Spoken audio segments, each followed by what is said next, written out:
L'absence d'explication rend la situation très dramatique et en plus très traumatisante.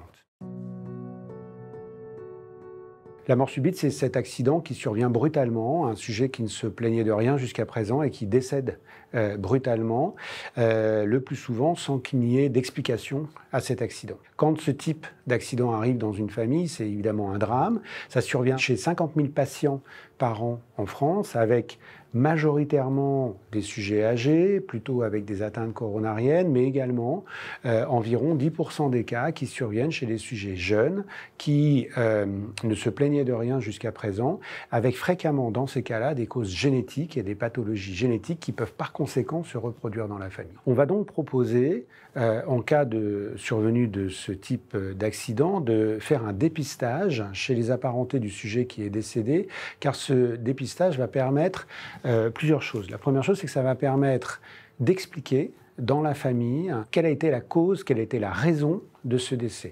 Puisqu'évidemment, quand ce type d'accident survient, c'est un traumatisme majeur dans les familles et très souvent, l'absence d'explication rend la situation très dramatique et en plus très traumatisante. Alors que lorsqu'on va faire un dépistage, si on peut parvenir à identifier la cause de la mort subite, ça va largement faciliter l'acceptation, puisqu'on peut rationaliser l'accident qui est survenu, et donc ça va faciliter largement également la reconstruction de la famille après un tel accident. Ce dépistage, si on a pu identifier la cause de la mort subite, permettra ensuite de faire le dépistage chez tous les apparentés du premier degré, donc de pouvoir repérer les personnes qui auraient un risque de survenue du même type d'accident, et donc de limiter le risque de récidive de mort subite dans ces familles. Alors, chez qui faut-il faire ce dépistage ?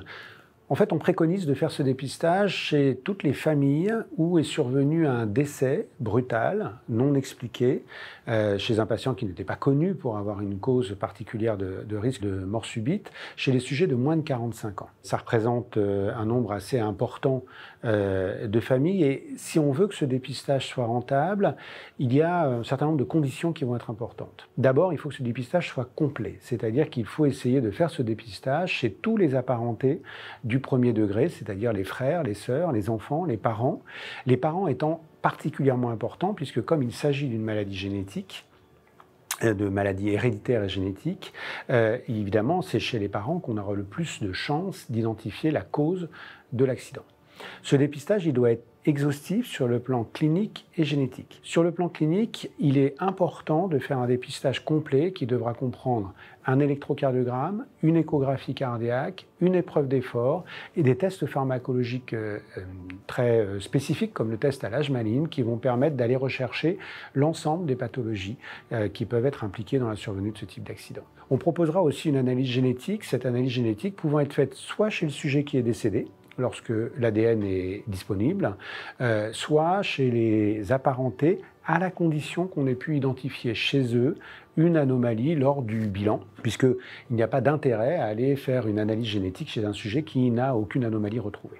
La rentabilité de ce dépistage est forte. Lorsque l'on a pu faire le dépistage tel que je viens de le décrire, on arrive à pratiquement 40% des familles dans lesquelles on arrive à identifier la cause de la mort subite. Donc dans 40% des cas, on va pouvoir donner les informations à la famille, expliquer la cause de la mort subite, prévenir la mort subite chez les sujets qui seraient porteurs de l'anomalie. Et pour ça, on dispose soit du simple fait d'éviter certains médicaments ou on va mettre en place des traitements comme des bêta-bloquants. Parfois, on peut aller jusqu'au défibrillateur, même si c'est chez une minorité des patients. Mais en tout cas, on a la possibilité de prévenir la récidive de mort subite. C'est pour ça qu'il est important, quand vous voyez des patients en consultation qui vous expliquent cette notion de mort subite dans la famille, dès le premier cas de mort subite, de déclencher ce dépistage pour aller rechercher la cause de la mort subite et ensuite pouvoir mettre en place toutes les protections nécessaires pour éviter les récidives